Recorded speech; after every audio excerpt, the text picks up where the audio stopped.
Sois le bienvenu. On se retrouve aujourd'hui pour une émission assez spéciale, la recette d'un exercice réussi.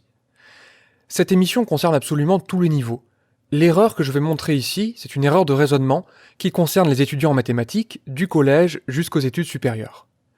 Pour cette raison, j'ai choisi un exercice d'illustration très simple. On va considérer un réel x qui est compris entre 0 et 1, strictement, et on va essayer de démontrer que pour tout réel t compris entre 0 et x, on dispose de l'inégalité x moins t divisé par a moins t est plus petit que x.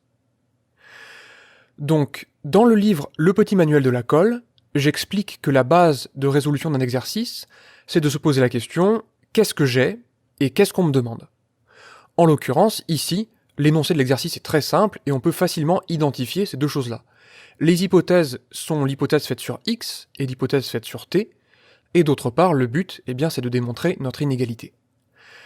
Alors la question qu'on peut se poser, naturellement, c'est que faire ensuite ? Et là, les chemins se séparent en deux méthodes complètement différentes. La première méthode qu'on va mettre en scène ici, je vais l'appeler l'hymne à la perdition, ce qui devrait te laisser imaginer un peu son contenu. Pourtant, on va faire des choses très raisonnables. On va choisir t, compris entre 0 et x, ce que j'aurais écrit de cette manière-là. Alors quand je regarde mon but, à présent, je m'aperçois qu'au numérateur, j'aimerais bien faire apparaître x moins t. Donc je vais procéder calmement pour faire apparaître ce fameux x moins t. Alors je vais choisir, puisque je dois faire apparaître moins t, de multiplier par moins 1, ce qui va me donner moins x plus petit que moins t plus petit que 0. Donc j'ai bien changé les signes des inégalités, mais en fait j'ai réécrit l'encadrement dans l'autre sens. Et maintenant je vais ajouter x à chacun des membres pour obtenir l'encadrement x moins t compris entre 0 et x. Maintenant, il ne me reste plus qu'à diviser par 1 moins t pour obtenir le terme de gauche de l'inégalité souhaitée, et je veux dire que ce terme est compris entre 0 et x sur 1 moins t. Donc comme on l'a dit, en divisant par 1 moins t. Alors il va falloir faire attention aux justifications à cet endroit, on va dire que c'est un réel qui est strictement positif, déjà je n'ai pas divisé par 0, et je n'ai pas changé le sens des inégalités, et en effet, d'après les deux hypothèses, j'ai t qui est plus petit que x, mais qui est aussi strictement plus petit que 1, donc t est strictement plus petit que 1, et donc 1 moins t est strictement positif. Maintenant, je me dis, j'ai utilisé mes deux hypothèses à cet endroit-là. Donc je devrais être proche de la conclusion. Alors je me demande, le terme de droite est-il plus petit que x ? Puisque si c'est le cas, j'aurai accompli mon objectif. J'aurai démontré l'inégalité souhaitée. Mais là, il y a un problème. C'est que pour x égale 1,5, par exemple, et pour t égale 1,5, là aussi par exemple, qui vérifie les hypothèses, c'est-à-dire que x est bien compris entre 0 et 1 et t entre 0 et x, on n'a pas cette inégalité-là, puisque le terme de gauche vaut 1, tandis que le terme de droite vaut 1,5. Et donc la question qu'on peut se poser ici, c'est que s'est-il passé ? Pourquoi ne parvient-on pas à conclure ? Pourtant on a fait tout ce qu'il fallait. J'ai justifié chacune des opérations, et j'ai utilisé les deux hypothèses. Et je peux t'assurer aussi qu'il n'y a aucune erreur dans mon raisonnement. Et donc cette chose-là, que je te présente avec des inéquations, va se produire, bien entendu, à d'autres niveaux, là où les techniques seront beaucoup plus compliquées. Pour comprendre ça, on va présenter la deuxième méthode, que j'appelle l'organisée. Naturellement, c'est celle que je te recommande, quel que soit ton niveau en mathématiques. De la même manière, on va commencer par écrire soit t compris entre 0 et x. Sauf que là, plutôt que de regarder l'hypothèse, on va regarder le but. Et on va se dire que le but, c'est de résoudre une inéquation. Alors la même question, tu vas me dire, et ensuite, que fait-on ? Pour résoudre une inéquation, on m'avait fourni, lorsque j'étais au collège, une technique qui était très efficace. C'était d'étudier le signe de la différence entre les deux termes de l'inégalité. Donc je vais prendre l'initiative de calculer cette différence-là. Alors je vais procéder calmement, en réduisant tout cela au même dénominateur, puis je vais développer le numérateur de la fraction obtenue, ce qui va faire apparaître une simplification sur les x, et puis enfin, je vais mettre t en facteur au numérateur. En effet, c'est intéressant de factoriser puisque le but, c'est de démontrer que cette quantité-là, cette différence, est positive. Et dans une étude de signes, les factorisations sont toujours les bienvenues. Alors, cette fraction est-elle positive ? Je vais dire que par la première hypothèse, qui est faite sur x, 1 moins x, qui apparaît au numérateur, est une quantité qui est positive. De la même manière, t est positif, puisqu'il est choisi entre 0 et x. Donc le numérateur est positif.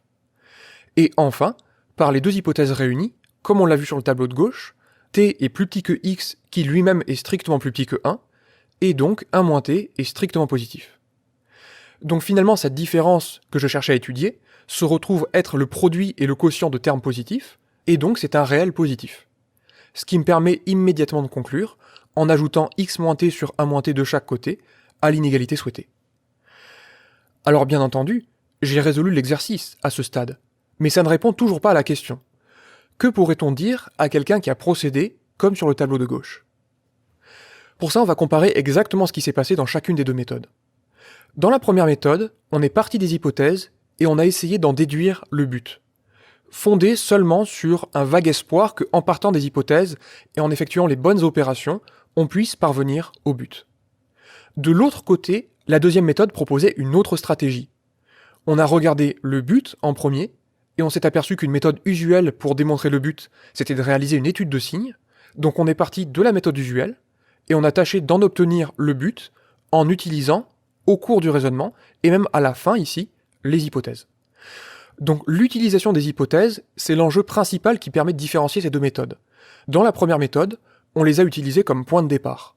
Dans la deuxième méthode, on les a utilisées comme ingrédient principal d'un raisonnement qui, lui, dépend essentiellement du but. On peut dire que c'est l'une des recettes qui permet d'obtenir le but. Alors comme je le disais en début d'émission, bien entendu, j'ai montré ça ici pour la résolution d'une équation. Mais ce phénomène-là, pour démontrer que des hypothèses impliquent une conclusion, ça se fait très souvent sur le modèle de cette deuxième méthode. Et je peux te le montrer par deux illustrations. La première, c'est tout simplement la recette d'une tarte aux myrtilles. Donc dans cette atmosphère propice aux pâtisseries, je te propose d'assimiler une recette à une méthode usuelle, et l'ingrédient principal, ici les myrtilles, à nos hypothèses. Et donc tu peux voir que comme dans la deuxième méthode qu'on a proposée, il y a plusieurs étapes à réaliser avant que l'ingrédient principal soit utilisé. Donc l'ingrédient principal n'intervient qu'à la toute fin, comme dans la deuxième méthode qu'on a utilisée pour résoudre notre inégalité. De la même manière, dans un exemple beaucoup plus compliqué, le théorème de Hein, qui est la dernière émission que j'ai publiée, même sans rien comprendre, on peut identifier que dans l'énoncé, il est question d'une fonction continue, et que c'est clairement ici l'une des hypothèses principales. Et si on regarde dans la démonstration à quel endroit cet élément apparaît, eh bien à nouveau, il intervient à la toute fin. La démarche, la recette, la méthode étaient essentiellement orientées par le but, et non pas par les hypothèses. Pour conclure, ce qu'on va faire en compagnie de Marcel, qui nous a rejoints, par l'odeur alléchée, comme on dira que la deuxième méthode est la méthode usuelle pour démontrer une implication. De l'autre côté, la première méthode est une méthode assez hasardeuse qui pourrait fonctionner dans certains cas, mais qui, comme tu en conviendras, peut très bien ne pas fonctionner. Dans l'exemple de la tarte aux myrtilles, c'est comme si notre chef disait « je vais prendre les myrtilles et essayer de coller des bouts de pâte autour pour faire une tarte ». C'est pas vraiment comme ça que je te recommanderais de procéder.